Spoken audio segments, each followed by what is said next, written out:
Motherhood is where it all begins. It is our literal origin story, and as a therapist, I knew we could do a better job supporting new moms. Come with me on this journey as we build the digital village, one family at a time.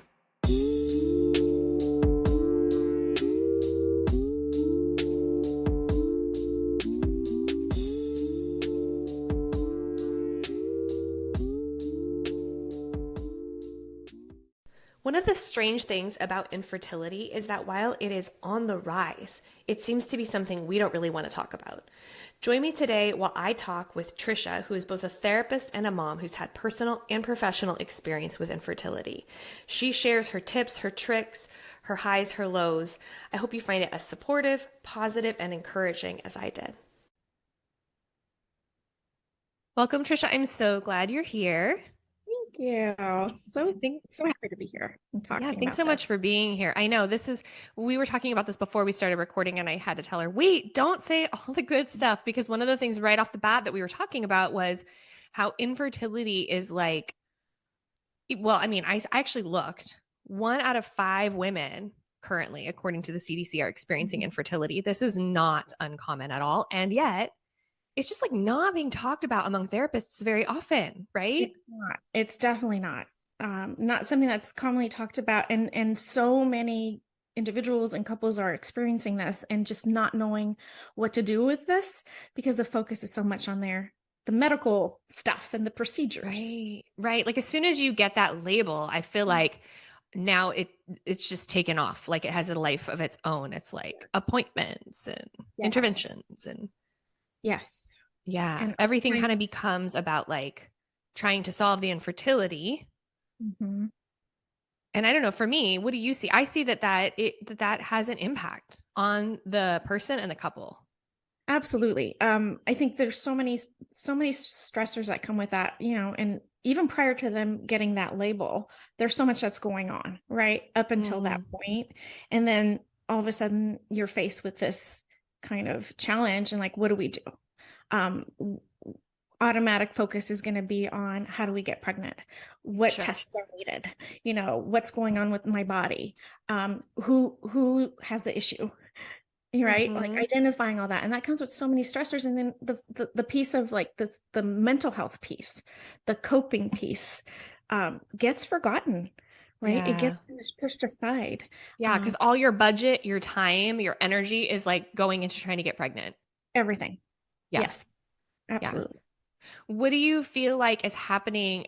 Well, let me ask you a different question. When you started to see, I'm assuming it was couples coming in, or was it sort of individual clients? Like what first put this on your radar and awareness as such a need? Yes. So I had the opportunity to work for an adoption agency doing open adoptions and doing all their home studies, which is required by state law, right? So it was me. I was like, I'm looking for something to kind of balance my therapy work. And this gave me such a different challenge. And I was like, let's try this. Let's see what this is about. And so as I start to meet with, it was individuals, sometimes, trying to adopt on their own. But most often than not, it was couples and couples that had been through their own fertility journeys, and they started to share their stories. And I was just like in awe of I started to notice the pattern, right? Like there's this isolation, there's so much grief, there's so much loss, what we call that disenfranchised grief, right? There's no place to go with this. And they don't quite know what to do with it. So that it's just almost like they're in survival mode. They've been in survival mode sometimes for years prior to even getting to that. And I'm like, wow, there's such a need here for more support. Yeah, because not everybody is really ready to immediately jump on the label of infertility, I feel like. And so to your point, there can be a story that's pretty long before we even get to the place where that label is being accepted. Yes. It takes, for some folks, it takes a really long time, right? And it's such a shock because it's the one thing, if we really kind of break it down and think about, it's one of the rare things that no matter how hard you try, there's no guarantee, right? Any other goal you set, you kind of know the path. You may have ups and downs, but you know what you need to do to get there and how to be successful. That's not the case with infertility, right? You can do everything you possibly can, find the best clinics, find the best labs, find the best doctors, and still not have the outcome you want. Yeah. do Yeah, everything. that goes to that. Can you talk a little bit more? So I heard you use this phrase that I just really love, which is disenfranchised grief. What Mhm. is that? That it's a, it's a place where I find, folks that are experiencing it don't really know what to do with what these feelings, right? People don't know how to respond to what's going on. Uh, Mm-hmm. Individuals going through it don't even know how to speak about what their experience. There's really no place where they feel held, right? Feel understood, feel comfortable even sharing. And so it's sometimes not acknowledged. It's something that's not acknowledged, that it's an actual loss, right? So Right. Yeah. just As opposed to like grief, I feel like if there's a loss that other people can visualize, like a death, I don't even know that we do a good job with that, to be honest, but at least it's validated by the people around you. There's some understanding for what you're going through, and the people that care for you. And it happened at one point in time. Mm, The loss occurred, right? And the mm, following day, it's the loss plus 1 day. It's a loss plus 2 days. It's a loss plus 3 days. It becomes something that's past tense at some point. mhm. Not to minimize grief, having grieved myself, it's incredibly painful, but it's something I think we can like wrap our head around. But with infertility, it's not that way, right? It's Mm. not, this is the day of my loss and now I rebuild. Yeah. Yeah. Yeah. And it's such an intimate thing too, right? It's Right. personal. So people don't oftentimes don't feel comfortable going there and talking about it because, oh, it's personal, right? And Mm-hmm. I think when there's a different type of loss, it's more acceptable to talk about it rather Mm-hmm. than like what's going on with your reproductive health, right? Yeah. Yep. And what I will see sometimes is that some people will feel limited in talking about it because they're protecting their partner. Absolutely. Yeah. Do you see that? Absolutely. Yes. And one thing that was very interesting is I started working with couples in this, it is protecting the partner. More often than not, it's the woman protecting the male Mm-hmm. from any kind of judgment or like Mm-hmm. even sometimes, it's important to note um, cultural differences. Sure. That How there's it's still, I mean, I think infertility has a lot of stigma in general, but don't you feel that male infertility in some particular cultures can even carry greater like judgment or shame? Yes, Yeah. 1,000%, absolutely. And so how, that has come up in some of my sessions where there's just whether it's religious, right? Mm, Taboos related to it. And I don't think we think about this sometimes. Like if the couple has to use a donated egg or a donated sperm, right. will they share that with the family? What are the Right. fears around how that child will be accepted into that culture, into that family culture, right? Um, Yes. it gets to be really complex and things that I think people sometimes don't think about and consider that really impact, Yeah. someone's decision. Yeah. One of the things that continues to, I don't know if surprise is the right word anymore, but make an impact on me is, the amount of opinion Yes. that people have on subjects they're not involved in. And I think infertility is one of those where sometimes people will say things very off the cuff, very nonchalantly, not even knowing the person listening. That Mhm. they're describing their story, they're describing their experience, right? Because it's not like you go around telling your coworkers Yeah. that you're struggling. Yeah. And so it's this added element of maybe even the couples dealing with infertility is having to confront some of their own judgments about things that they said never, never, never, but now that's their best avenue to having a child. And now that they're considering it. And so it's not just having to work through this isn't how I thought this was going to happen. This is painful, expensive, not a guarantee. There's a lot of grief. And also, like, I'm having to confront maybe some of my opinions or values in a way that I just didn't really ever expect to. Absolutely. Yeah. Yeah. And that can cause a lot of tension between couples, right? Misunderstand. Yes. And yeah. So to your point of like people often say things that aren't helpful, right? And they don't know, Yeah. right? They don't know what they're saying is not helpful. I come from a belief that I think the intent, for the most part, people mean well. They just want to help, right? Yeah. And they think that they're helping, but but Yeah, they're I think not. that is not helpful. It's just not Yeah. helpful. And it could be so painful and isolating and make you Yeah. feel like there's something wrong with you. Right. Yeah. Okay, so while we're on that topic, if I love somebody who's struggling with this, or I'm in a relationship and we as a couple are struggling with this, what are some of the things I might be inclined to offer or say or do that I think are helpful but actually aren't? Like, let's help them out a little bit. What are the things that we think are Yes. helpful that are not helpful? Yes. Well, first of all, I think if I could start with the positive pieces, just follow the Yeah. couple's lead, right? Like Yes. if Mhm. there are boundaries that are set, respect them, right? And it's okay to Mhm. say, I'm here if you need me, if you ever Mhm. want to talk about this, right? But also Just it's an an open invitation with open no invitation. pressure. Yep. No pressure, right? I'm here, and if you ever want to talk, I'm here to listen. And if the couple is often like bringing it up, it's okay to talk about, right? We avoid it because we think, oh, it's going to hurt them, right? But if you constantly hear them bringing it up, it's okay to say, are you okay with talking about it? Would you like to, I'd love to hear what's going on with you, right? That's really helpful instead of the, oh, just relax, or my friend got pregnant the second they My stopped friend got talking. pregnant in Hawaii. My friend got pregnant in Houston. My friend got pregnant standing on their head. Have you Yeah. tried this vitamin? What Yeah. about?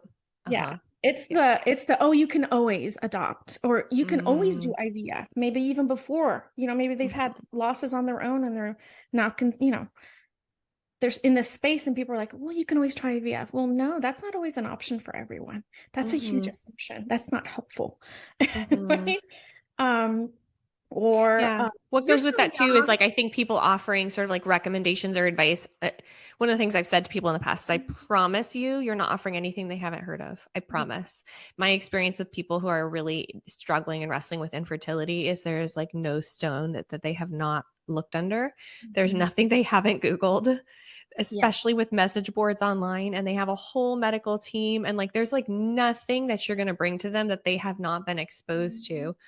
And Mhm. so that's permission, as if you're the support person for somebody struggling with infertility, that's permission to not have to offer expertise or solutions. You don't have to, because they are, I promise, working way overtime to do that. All you have to do is like, I love what you said, is just say like, hey, I'm here. We don't have to talk about it. I'm open to talk about it. And that's an open invitation Mhm. ongoing. Yes. Mm-hmm. Yeah. Yeah. And that could be, I mean, I can go on and on. Like there's, and even I think a good point to make is telling people, don't give up, keep going. Mm, Because I think sometimes that's exactly what the couple needs, or the individual needs to do, is to pause, mm-hmm, reevaluate, revisit why they started this to begin with. Is this still true to them? And mm-hmm, is it time to maybe look at different options, right? So mm-hmm, that pressure that gets, with that statement is so, what is the word I'm looking for? It has a lot of power behind it, right? Like, mm-hmm. and it can really make a person feel like they're not trying hard enough. Don't give up. Yes. You don't have permission to give up. You Well, have what to it keep says going. is that if you stop, if you Mhm. decide that this is the end of your fertility journey, that it says that that you're quitting, Yes. right? That you gave up, Hmm. right? And I don't think anybody has that intention. They're trying to help you rally and encourage you, Yeah. but Yeah. the truth is, like you started out saying, one of the most painful parts about infertility is that you can do every single thing under the sun, and there is no guarantee that the end result of this will be a healthy take home baby for you and your family. Hmm. That's no matter what, you could do everything right 10 Yeah. times over, and that's not a guarantee. And I think that that is something that is really hard for loved ones to settle into because they want the happy ending for you so bad. Yes. They do. They want the Yeah. happy ending. And sometimes, it's unfortunate when that's just not going to be the reality, right? And how do you find hope and meaning in life beyond that? Yeah. So tell me about that. What thoughts have you, I mean, what have you seen for people as they explore that question?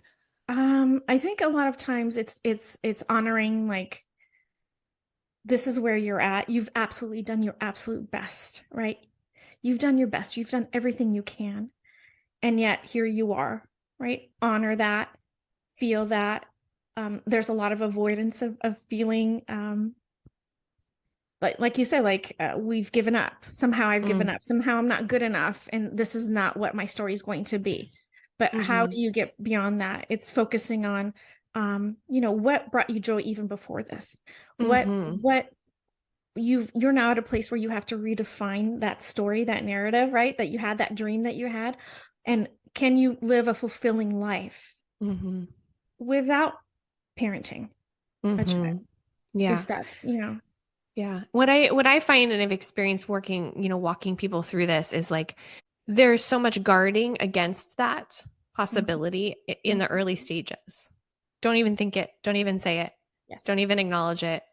Like put my fingers in my ears, la la la la la. And I'm aware that people might be listening to us right now doing that, like Yes. la la la la la. And that's Yes. okay. That's an okay That's stage of this okay. process. It's okay. If Yeah. we're not talking to you, we're not talking to you. Yeah. But what I do feel is that in the mid to later stages of the infertility process is it gets to this point where the professionals that you pay to help you with this are not going to really ever tell you that you're out of options. They Mhm. may keep offering you repeated options. They might not have new options for you, but they are not going to ever say enough's enough in my Yes. experience, right?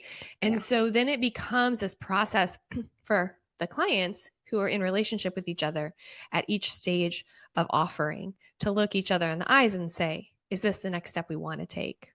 Mhm. Instead of automatic yes, automatic yes, automatic yes. Mhm. And that brings out the differences in the partners, right? How much Yes. am I interested in enduring? How much am I interested in watching you endure? At what point is it not worth it to me anymore? And what Mhm. I find is that because of all of that tension, they're like afraid to even look at the possibility that no is an option, that you could actually say no to the next thing. They're like, Mhm. don't even want to go there. Yeah. It doesn't, instead of the question being like, is this the right step for us? The question is like, how do we raise that money? How do we get there? Right. And they blow past the do we want to, Yes, because right? where you thought your line was Mm-hmm. oftentimes gets moved, Moved and right? moved and During this moved. Yep. process, it just Yeah. gets moved because you don't know until you're there, Mm-hmm. right? Until you're faced with that. You don't know if there were obstacles even to get there. How many transfers were there? Were there additional procedures that were needed that put that, maybe second transfer, third transfer off? So now you're Mm-hmm. much further down Yeah. your timeline than you ever thought, Yeah. right? And so, yeah.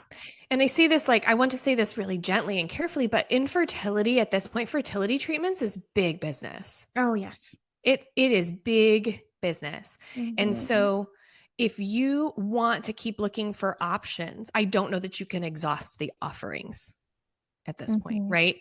And so Mhm. then it becomes like, what is our line? What's my line? What's your line? What's our line? What's our timing? Maybe it's not a line. Maybe it's just like we need to breathe for a second and like Yeah. have Mm, joy for a moment and like yes. take a breather for our sanity or whatever it is.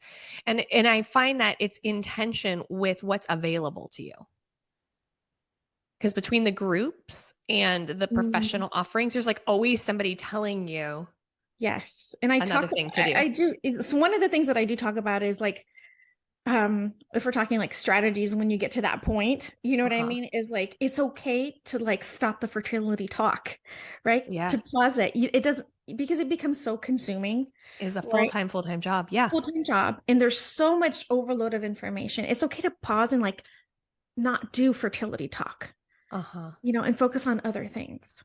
Yes. Right. And Yes. and yeah, that line does get moved, and that needs to be something that like gets worked through and reevaluated and go back to like, Yes. why did we start this to begin with? Mm-hmm. What is the ultimate goal? Are we still aligned with that? Yeah, this is And still feeling finances, right. yeah, and finances for sure have a huge part in this, right? Like, do we have Mm-hmm. insurance? Does insurance cover some of this? That has limitations. Do we go into debt for this? Mm-hmm. How much? Do Mm-hmm. we just Yep. stop treatment now or pause it? And then there's the worry of like, well, time is just wasting, right? There's Yeah. so much that comes up. Yeah. So much. And this is where my plug is that I just wish at different points I've talked about partnering with fertility clinics in this way. I wish that that was a normal part of the package. Was at least like a monthly check-in, Absolutely. because it's so vital on the end of your fertility journey, and whatever that results in. My hope for anybody listening is that it results in like their beautiful rainbow at the end, right? Hmm. But Hmm. whatever it results in, at some point your fertility journey is going to come to a close, and you and your partner are still going to be there at the end of that. Yes. And so there is such importance in the throes of the fertility process to like make sure that that your relationship is still factored into like your priority list, at least a little. Yeah, I absolutely. understand it may not be first place. And I think what happens is, there's so much fear in the beginning of even talking about it. Like I think I find couples go into autopilot and just kind of the motions, the next appointment, the next appointment, the next appointment, the next shot, and the next medicine, and next, procedure, that they're not taking the time to slow down and really check in with one another. But like, where are you at? Right. And there could be major misunderstandings about motivation because we all cope differently. Right. Yes. And so Some of us get like really solution focused and yes. others sort of shut down, and some get really mad and others get sort of detached, and some get very sad, and everyone has like a different way that they respond. Right. And if that's not aligning with you, that can really feel lonely, and you can feel isolated. You can feel like your partner's not understanding or not motivated to do this, doesn't want this as much as you. And that's not necessarily true. Right. Because we're so focused on the medical piece that we're not taking care of our emotional side, the parts that need attending which is so easy to do. And I just want anybody listening to us right now who is resonating with any of this, because you're at some point in this process, to just make sure that somewhere in your world, I'm a fan of therapy, obviously, but it doesn't have to be therapy, but that somewhere in your world, there's an appointment for reconnection. There's an appointment for checking in. There's an appointment for, there's time and space in your world, in your agenda, for like drowning out the external inputs and looking each other in the eye and seeing one another as human, and seeing one another for your heart and saying, how are you? How are we? Yeah. And like pausing, slowing into that. Yeah. That is so essential and crucial and important to do, and scary. Right. Because like, what if they say something you didn't want to hear and you're in the middle of trying to get pregnant? I can't deal with this right now. Yeah.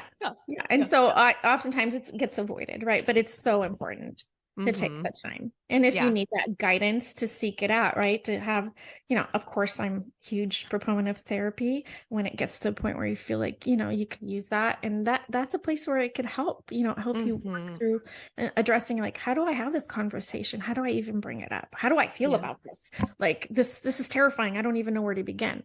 Right. Yeah.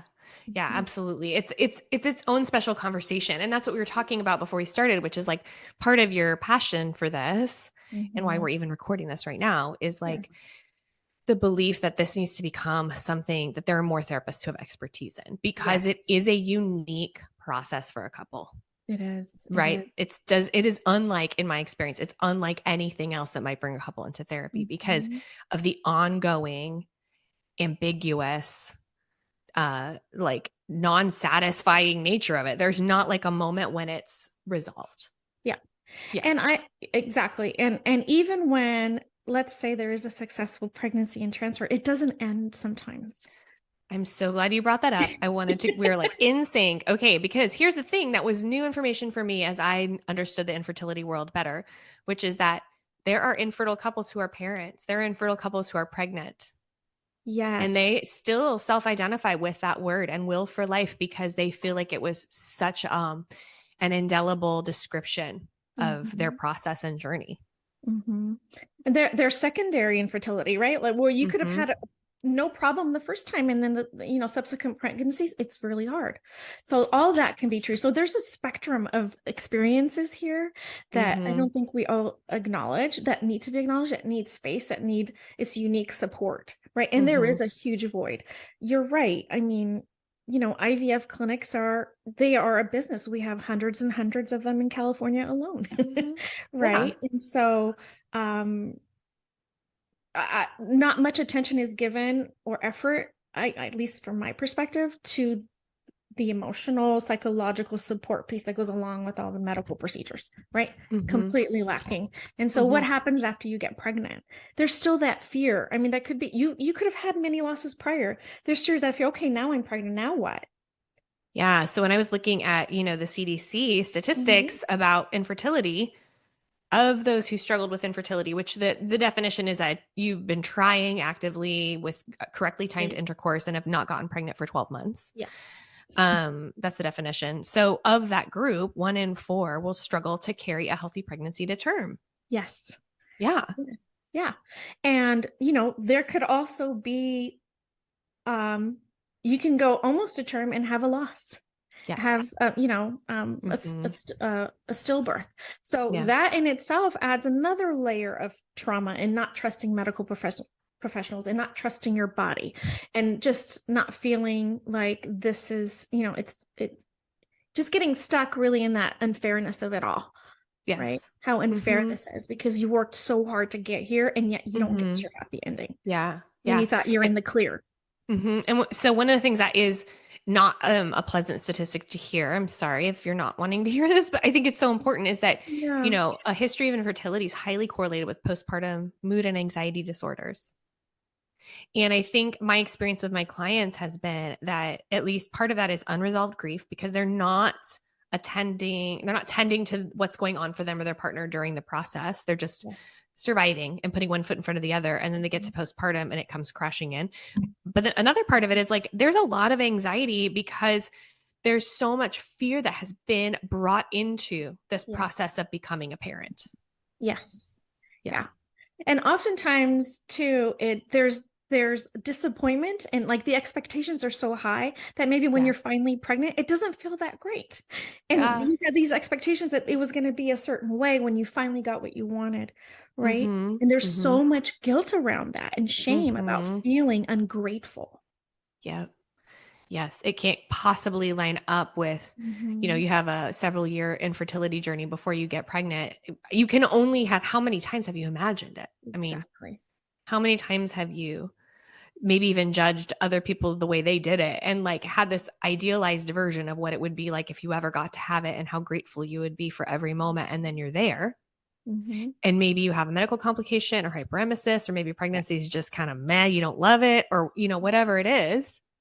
And then, like you said, there's the self-judgment or the guilt of like, this is not how it was supposed to show up. Yes. Yeah. There's a lot of shame. There's a lot of shame. Shame is a very feeling a certain way of not expecting to feel a certain way, even about even after birth, right? Attaching to baby, that could also come up for a lot of women. Yes. Yep. Yeah. And so I feel like the transition for me at this point is, okay, so if you're, listening to us right now and you're at any point in this process, whether you're at the beginning of you've just started to look into, do I have infertility? Does my partner have infertility? Maybe you're deep in the process and you're like, do we want to keep going? Maybe you're pregnant or postpartum after infertility, you're listening to us. One of the first things I want to say to you is wherever you're at is exactly right. Right. And that this process is hard enough without you beating yourself up for not doing it right. Absolutely. Be kind to yourself, right? Like notice that negative self-talk because oftentimes we are, beating ourselves up internally and taking responsibility, right, for things and feeling like we're at fault. And so really acknowledging like, it's okay. I'm doing the best I can. Like I mentioned before, I've done everything I possibly can. I've aligned, myself with the clinic that I think works for me. And that's all I can do at this point. Right. And one day at a time, what can I do right now? Yes. Like one small step right now, because you can get lost in the big picture of all of this. I love that you said that because that was going to be my second, tip for people going through this is like, I think that the people that I see that weather this well, and the ones that even, dare I say, like come out the other side stronger are the ones that take the opportunity to become intensely present to the moment. Right. And I know you even have taught mindfulness around this, like to become intensely pregnant without judgment to the moment allows you to rise and fall with the highs and lows without a lot of resistance or a lot of getting hung up on it. Yeah. Yeah. And so, if we're talking like, what can you do right now? Right. What can you do right now in this moment? And when you're in throes of it, it's okay to say no to things. That's my number one tip. It's okay to say no. You are not a bad friend or a bad sister or a bad family member if you say no to things, because guess what? Those people will understand. They will. Yeah. Right. And you have to take care of you. And both things we talk a lot about this too, right? Like both feelings can coexist. You can be incredibly happy and love your friend and be envious and that it's not you. So real. Right. Yep. And that's okay. It is okay. That's authentic. That's being human. Right. So, also identifying what's within your control and what can you let go of. Right. Right. That piece. Connecting with nature is huge. Right. Connecting, getting outside, connecting back with your body outside of medical procedures. Oh my gosh, that's so huge. Yes. Right. Yep. Whether it's like just enjoying things again or even in like intimacy with your partner again. Absolutely. Yeah. Because that becomes a chore in itself, right? It can be impacted. That intimacy can go like on demand. That's no fun. Right. So yeah, those main three things, it's okay to say no, take a break from fertility talk and connect with nature, movement, your body again. What brings you joy? Yeah, I love that. So, before we come to the end, if you imagine somebody right now might be listening to your voice and they are just like really struggling and they saw that we talked about it and they came here to be like, I'm going to try to hear something.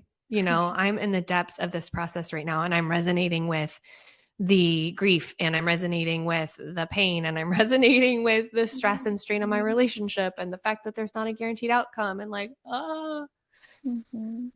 what is the thing that you want them to take away from what you're saying? What are you hoping that they hear when they're in the depths of that hard part? You are definitely not alone. This, I could feel so lonely and isolating. There are people out here, there are resources out here that are helpful, that can give you that space to talk without judgment. Seek that out if you can, if that's an option for you, right? Whether it's therapy or a support group or something online, right? There's lots of great podcasts and books and resources if that's your thing. So it can sometimes feel like a hopeless place, but I if there's anything I can get across is that you are absolutely doing the best you can. This is not your fault. And these things happen and sometimes there are no answers to why, right? And it's just, remembering that you're worthy no matter what. You're worthy. Whether the outcome is becoming a mother in the traditional sense or not, or choosing not to parent, you still have value. Yeah, absolutely. This is not something that gets to define your worth or your value. Yes. Yeah. I love that. And I think it's so important to end on that note of like, you are not alone and please seek out places where you can feel less alone because it's hard enough to deal with things like grief and the ambiguity and the unknown and all of that. But to do it feeling like you're the only one or feeling like nobody understands, it just adds to it. So if you are feeling isolated, which so many people do, please put that on your to-do list along with all the other check marks you have to make today. Please put your heart and your support, like factor that in as something that is important. Because a dear friend of mine who was also a therapist that was struggling with years of infertility. I'll never forget. She said to me, I don't know at the end of this process if there's going to be a baby here, but I know at the end of this process that I'm going to be here. Yes, absolutely. You're still going to be here. Yeah. You're still going to be here. So you matter. Yes. Yeah, and your partnership matters. So thank you so much for your time today, Tricia. If you, what we'll do is put some resources in the show notes. I know that she has connections that she wants to share with you related to like organizations, books, resources that come from years and expertise in this subject. And I want to make sure that you have access to all of those. And if you want to figure out how to get in touch with Tricia, I will also have that there. So thank you again for your time spent with us today. I really appreciate it. Thank you so much. Take care.